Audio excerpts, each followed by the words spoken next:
Ay, magandang araw sa inyong lahat. Ang pag-uusapan natin ngayon ay ang mga labor terminologies, mga abbreviations na importante, no?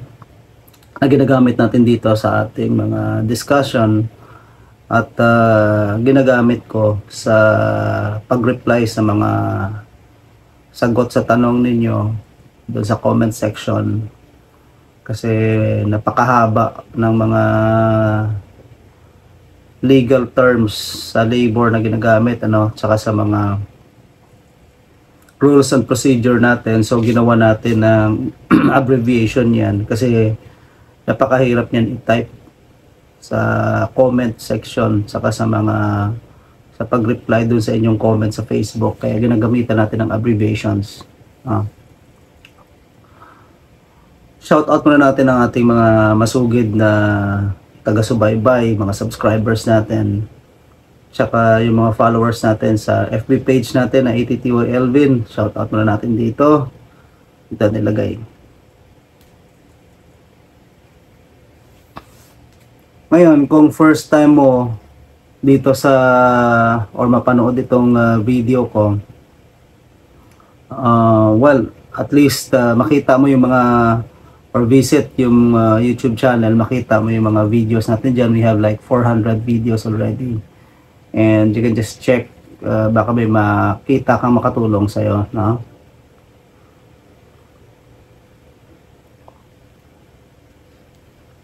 Ang objective natin, bakit natin to ginawa ng labor terminologies, it's more of facilitating the flow of information. Kasi nga, marami tayong mga sinasagot sa comments na inilalagay na lang natin ng halimbawa entry of judgment, EOJ, no? Pag sinulat mo kasi yan, tinype mo, maninigas na mga daliri mo, nagkakamali-mali ka pa, no? Bago mabuo yung entry of judgment noon sa pag-reply sa comment. So, nilagay ko na lang minsan EOJ, di ba? So, 3 letra na lang. Oh, ang problema lang, may mga nagtatanong, halimbawa, na-replyan ko, tinatanong ako, ano yung EOJ? So, sinagot ko, entry of judgment. So ngayon, may mga iba na namang nag-comment, ganoon din ang tanong, ano yung ganoon din yung tanong. Sinagot ko naman EOJ. So ngayon, tatanong din siya kung anong ibig sabihin ng EOJ. So hindi niya nabasa yung comment ng ibang subscribers natin or follower na kung saan sinagot ko na yung ang meaning ng EOJ. So I had like 300 or so na sinagot ko ng EOJ at binigay ko yung meaning ng EOJ, and then I have like parang 300 na mga tanong na naman dito na sinagot ko ng EOJ, na tinatanong na naman ako kung anong ibig sabihin ng EOJ. So sasagutin ko na naman ang entry of judgment, yung 300 na yon. Ganon siya ka ano ka tedious. So ibig sabihin kung tedious siya, it will affect the flow of information. Eh ang goal nga natin dito sa channel natin, para magkaroon ng flow of information, yung magkaroon ng accessibility ng information sa mga ganito na hindi natin to usually nakukuha sa pang-araw-araw nating buhay, no, bilang layman, no, kasi ito pang abogado, no, and marami sa mga kababayan natin ang hindi naman afford na magkonsulta sa mga lawyers, no. And may mga kumpanya naman na of course hindi naman from time to time, kahit na afford nila, makokontak nila yung lawyer nila para tanungin kung anong ibig sabihin. So it's more of facilitating the flow of information para mabilis tayo. This is just part 1 kasi marami-rami pa ito. Pagka nilagay ko lahat dito, baka 3 araw tayong gumagawa ng video dito. Part 1 lang to muna. Ito lang yung mga usually na ginagamit nating terms. So guys, bago tayo mag-proceed dito sa ating mga listahan, panoorin niyo muna ang ating YouTube rules. Importante, sisingit natin dito.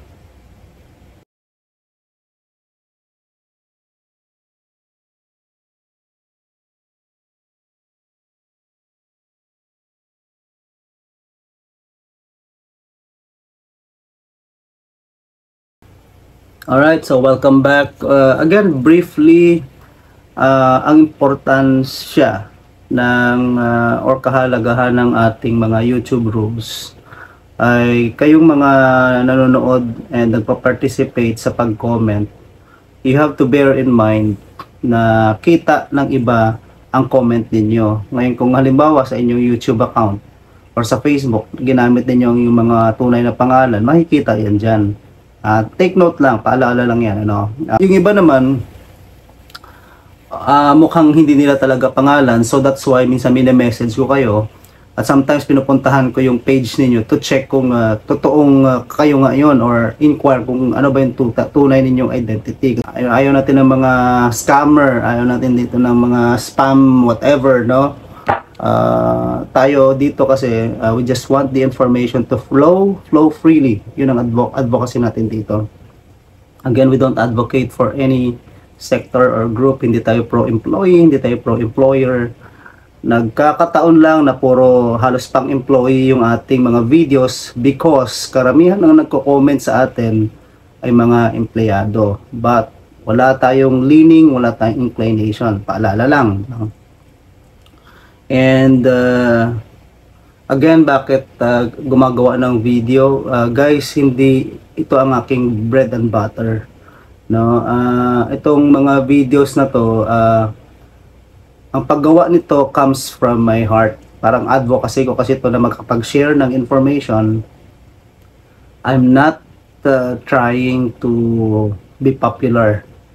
I'm not trying to be popular. Hindi ko ito hanap buhay ang pag-video na to, yung pag-vlog. Hindi ko alam yung wala sa mindset yung mga vlog na yan. I just see what I'm doing as sharing of important information para sa mga tao na nangangailangan ito.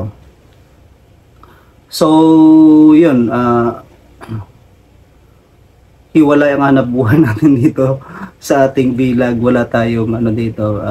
I don't focus in terms of cash flow dito sa mga ginagawa natin, ha.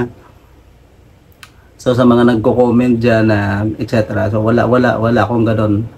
I don't really care if you like the video or not. If you unsubscribe, okay lang din.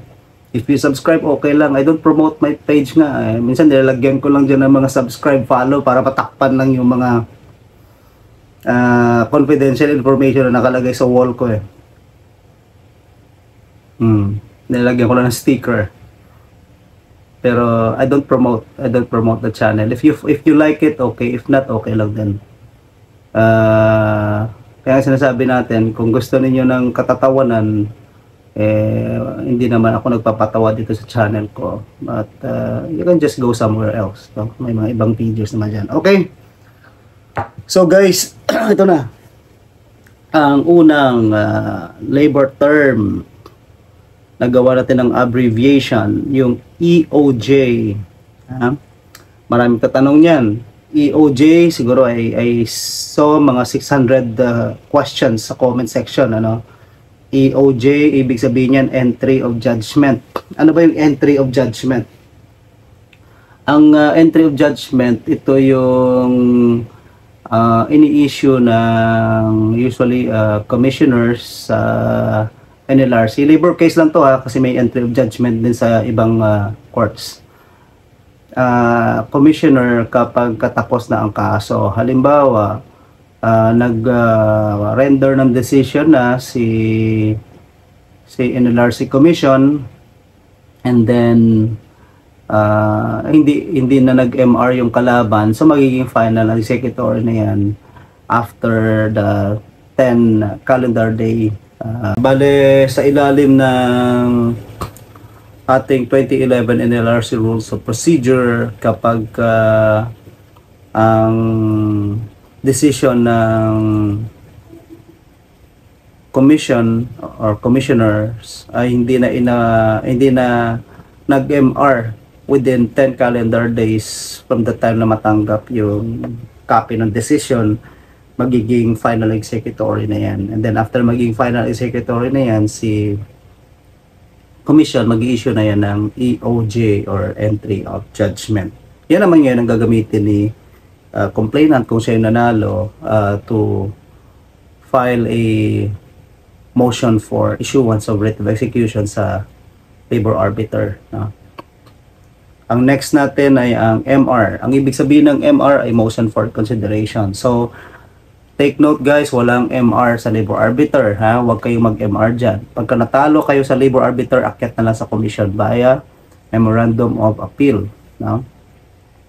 Saan nag-MR ka lang sa commission. So, file ka ng MR, motion for consideration, kapag hindi mo nagustuhan ang decision, whether in part or in full, no? So, mag-MR ka. Then, COF or Certificate of Finality, ang ibig sabihin nito, ito yung ini-issue ng labor arbiter, no?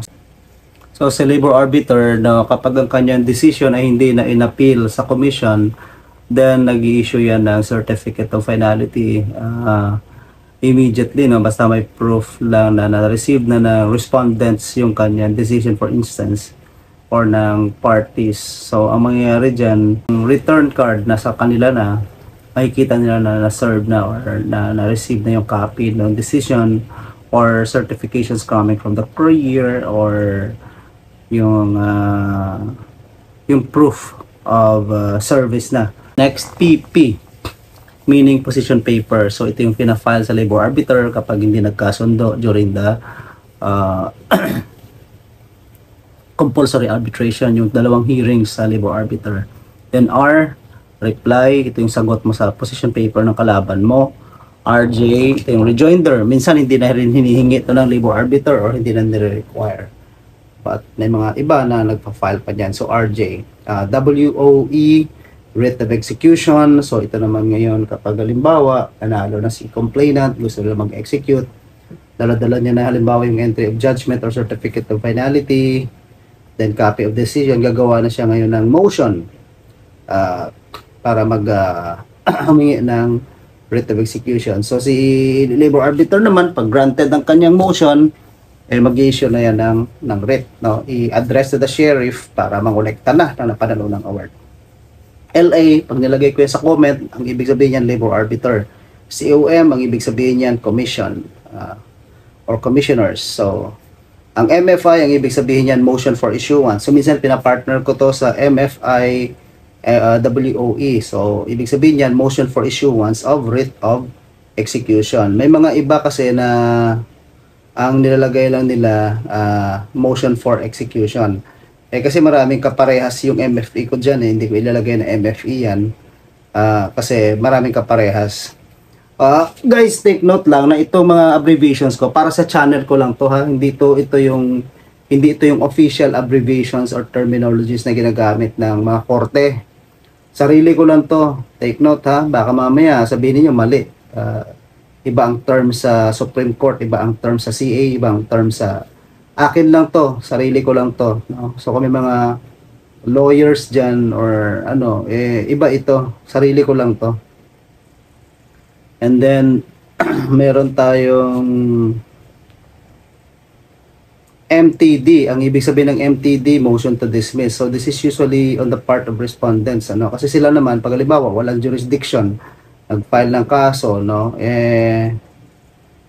Pwede sila mag-file ng motion to dismiss before the preliminary conference. And malaman din natin, kasi kung tayo naman yung complainant, alam natin na may motion to dismiss ng kalaban. Tatanungin natin sa Attorney Elvin kung anong ibig sabihin yan. So maglalagay ako ngayon dyan ng abbreviations. Itong MTD mo, blah blah blah, MTD nila. Okay, magtaka kung anong ibig sabihin ng MTD kasi sinabi ko lang dito sa video. Then MFET or MFET ang tawag ko. Ito naman, motion for extension of time. No? So to file position paper, to file whatever, to file mga ganyan, So, MFET, no? Kaya hindi ako naglalagay ng motion for execution na MFE kasi maraming kaparehas yung MFE. Makalito lang. Now, meron tayong MTLG. Ito naman, motion to lift garnishment. Usually, ang gumagamit nito mga respondents, no? Then, TRO, temporary restraining order, kapag ang party halimbawa nag-file ng petition for extraordinary remedy under Rule 12 ng 2011 and LRC Rules of Procedure seeking to modify or annul the decision of resolution or order of the labor arbiter including during the execution. pwede sila mag-pray for issuance of TRO, no, or temporary restraining order. So, ito pansamantalang hindi gagalaw si sheriff kung nag-execute na siya dahil may TRO. And then the WPI or writ of preliminary injunction, no, ito kamukha din ng TRO, it's a longer period. Then MRO, motion to reopen. So halimbawa, ang kaso ng isang party, especially complainant, na dismiss without prejudice, no, pwede niyang i-reopen yan, ano. Pwede niya i-reopen within the period, ha, within the period. MLTA, motion for leave to admit. So halimbawa, ang party na hindi nakapag-file ng position paper sa labor arbiter will be deemed to have waived the right to file the position paper, no, within the period. So ginagawa nila niya, nagpa-file sila ng motion for leave to admit, no. Tapos kung halimbawa ang may order na waive na nila, magpa-file sila ng motion to set aside order of waiver. Yan ang last term natin mamaya sasabihin, ilalagay ko rin dito. Then MTQ, ito yung motion to quash. Ano, may mga respondents kasi na pagka-execution na naglabas ng writ, halimbawa, magka-file din sila ng MTQ or motion to quash writ of execution. Ibig sabihin, may issue sila doon sa writ na inilabas ni labor arbiter or ni LA. Yan ang ibig sabihin yan. Ngayon, CA, Court of Appeals, of course. Supreme Court, SC. PFC, Petition for Certiorari. Ito yung pinafile sa Court of Appeals after or within 60 days from the time na natanggap ng parties ang order ng commissioners denying yung kanilang motion for reconsideration and alleging therein yung grave abuse of discretion on the part of the commission in rendering such decision or interrelated interrelated order denying yung kanilang motion for reconsideration. So ito kadalasan sabihin nila na amounting to grave abuse of discretion. And of course, yung ating Memorandum of Appeal, MA, ito yung pag nakatanggap kayo ng decision ng labor arbiter na hindi niyo nagustuhan or agreed kayo, hindi kayo agree, then you can file a motion, Memorandum of Appeal or MA sa Commission within 10 calendar days. Kung ikaw yung respondent, make sure na meron kang bond dapat na ipafile kasama ng iyong MA para ma-perfect mo yung appeal. Cash bond man yan or surety bond, again, the same within 10 calendar days. Yung motion to revive, ito rin, parehas na ng motion to reopen, motion to revive. Kapag halimbawa, ang kaso, usually si complainant gumagamit nito ay na-dismiss without prejudice. Pag sinabi mo without prejudice, hindi na tinignan ng merit. Kapag with prejudice, natingnan on the merit. So pagka on the merit, ang remedy mo dyan, appeal ka sa commissioners sa NLRC Commission. Kapag with not on the merit, without prejudice, either mag-refile ka, motion to reopen ka kung within the period pa or motion to revive. Kapag outside of the period na, then mag-refile ka na lang. And then motion to set aside order of waiver, MSOW. Ito naman yung kapag halimbawang na hindi ka nakapag-file ng position paper and then you wanted to file pero may order na deemed waived na yung pag-file mo ng position paper, then you file a motion to set aside order of waiver and i-attach mo na doon yung position paper. So guys, ito lang muna part 1 ito ng ating mga abbreviations. I know there are other useful terms that will help you understand and facilitate yung flow ng information dito na I can share. So we may come up with part 2 for this. So right now, kung mayroon kayong hindi naintindihan dito sa mga terminologies na diniscuss ko, let me know para magawa natin ang hiwalay na video kung anong ibig sabihin yan. No? So pick up nyo na lang kung ano yung mga terms dyan na gusto pa rin yung i-discuss natin thoroughly ang ibig sabihin. So I hope you learned something and you will find this video beneficial. If you do, then share this with your friends, your colleagues, your family members, your boss, your managers, the owners of the business, or any person who you think may benefit from the information that I've been sharing. And again, thank you very much for watching, and I hope to see you in my next videos. God bless.